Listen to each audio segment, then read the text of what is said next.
Welcome to Put a Word on It, a podcast presented by Men of Valor. In each episode, we're going to talk with a different man, but each one with a unique journey from brokenness to freedom. I'm your host, Rudy.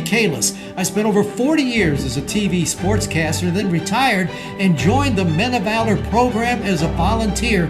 So join the conversation, reconciling men to God, their families, and society.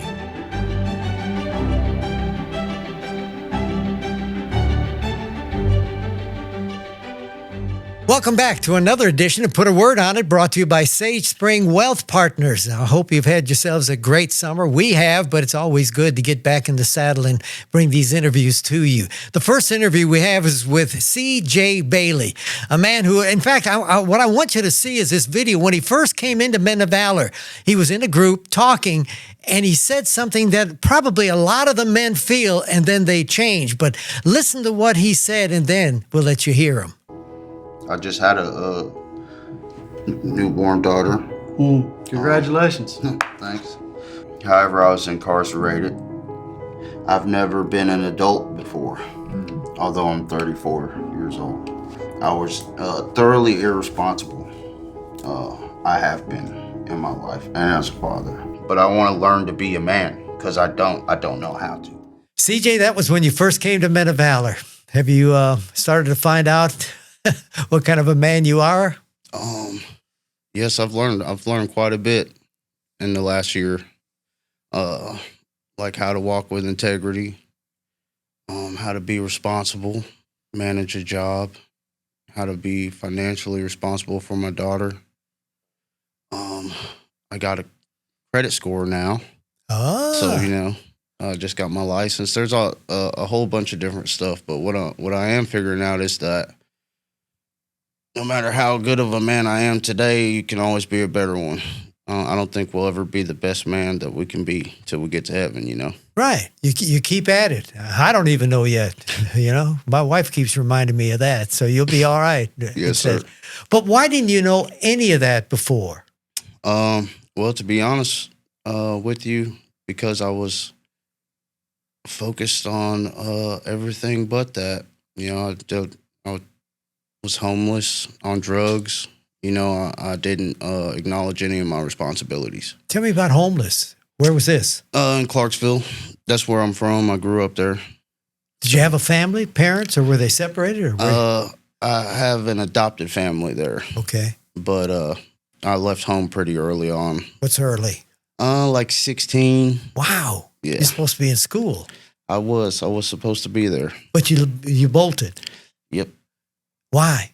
Well, I had another buddy that was having some family issues, and he was on the street, so I didn't want him to be alone, so I went out with him, and that's kind of how I ended up out there. And what did that lead you to?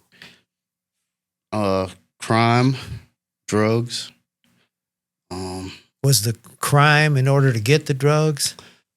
To be honest with you, sometimes it was just to eat. But yes, largely, mostly, always for drugs.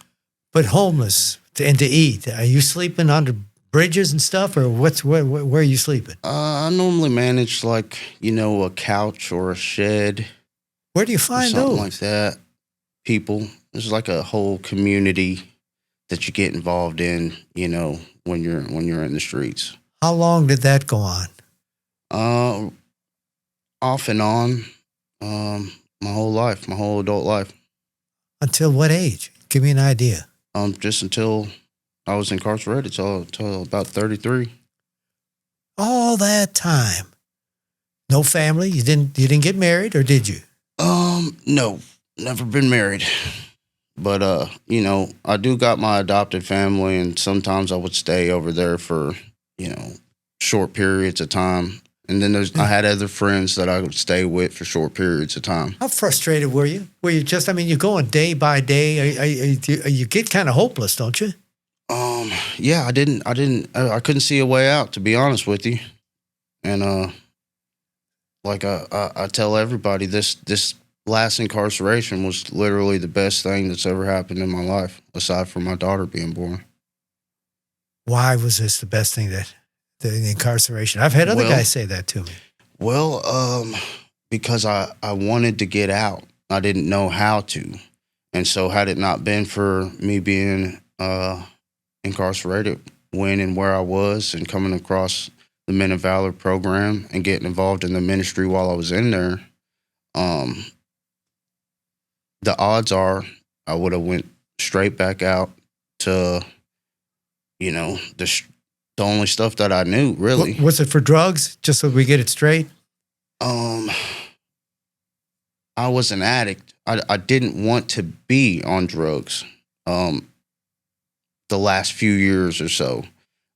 However, all the places that I had to go, all the circle of friends that I had were all drug related. There was some kind of drug use involved. So no matter how good my intentions were, every time, because I would be incarcerated, get out. You get busted for drugs and selling and having and all that other stuff. Okay. Yep. Okay. And I would have these intentions of staying clean and turning my life around. Yeah.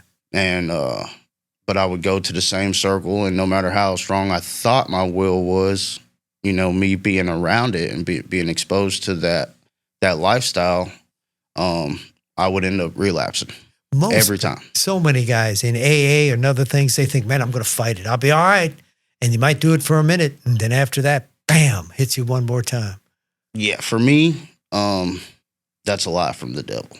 Like, I couldn't do it, So coming here was just, I used to fantasize about Men of Valor when I was in jail. I'd hear about it. Yeah, I'd hear all these great things, and I'm like, ain't no way, And I get there, and it's like better than I even dreamed. But there's rules, and you got to stay clean, and you got to build your faith. Is this where you found out about faith in God, or was it in prison that?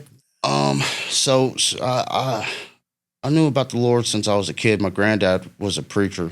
When I was about 6, he told me about Jesus. Told me there was no Santa. And he told me about Jesus Christ. 6 years old. And I knew it to be fact. So I believed in who Christ was. I believed he was the Son of God. I believed that he died for my sins my whole life. However, I didn't know him personally until one of my last couple incarcerations. And I was, really on the verge of suicide at that point in my life. And I don't know if I can say that word on here. But I'm in my cell, and I'm thinking about it, like how I'm going to do it and stuff. And finally I hit my knees, and I was like, Jesus, hold me, take this from me. This weight I can't take. And he lifted it from me. From that moment forward, I haven't been the same man. That's interesting. I was going to ask, because some people, you say it, but it takes a little bit of time to sink in. But you felt something right away and stayed with it. What about that urge? I mean, you've had to be clean when you come to Men of Valor. What about that old urge? So I'm just repulsed by it now.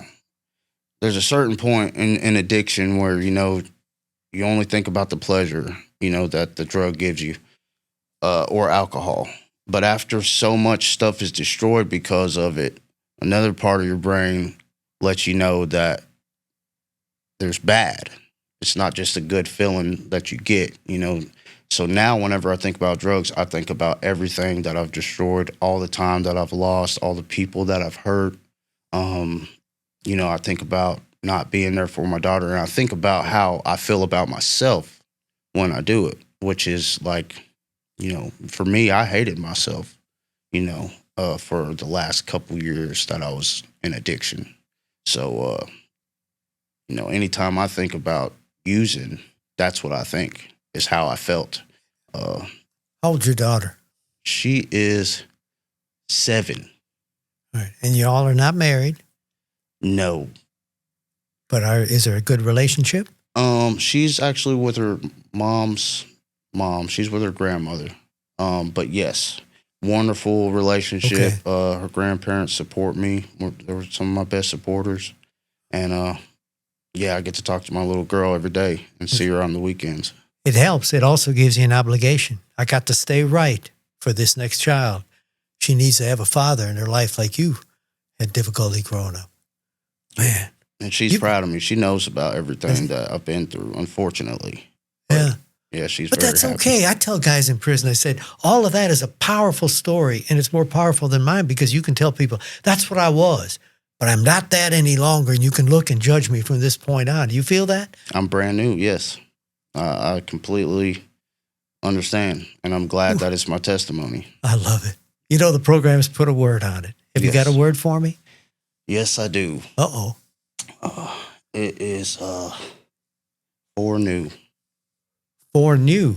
Foreknew. Is that two words? F-O-R and new? In the Bible, it's one. Oh, he foreknew. That, Yes, okay, the Bible verse. Yes, sir. Tell me why that word. Well, it's because of the scripture I have to go with it. It's Romans 8:28 and 29. For whom he foreknew, he predestined to be conformed to the image of Christ. Yes. Ooh. For we know that all things work to the good for those who love God and are called according to his purpose. And for those he foreknew, he predestined to be conformed to the image of his Son. So he knew all along that he was going to get you. I've been holding on to that verse since before I got here, and I can't shake it, man. It's just, it's a promise.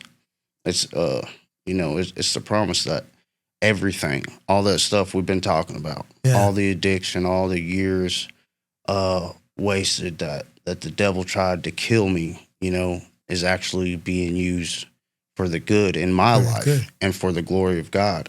Isn't it interesting to look at that video we looked at, you at the beginning of it? Man, that young man was searching. And here you are altogether different with a look on your face. Yeah, it's mind-blowing. It really is. I always wanted to be something of what I've been able to become since I've been here. And it's just wonderful to be able to experience it and walk it out. And then you see other guys actually walking it out. And that's kind of what let me know it was possible. So, yeah. Don't let it bite at you when you leave. Yes, sir. You stand strong. Yes, sir. I love it. Thank you, CJ. Thank you, brother.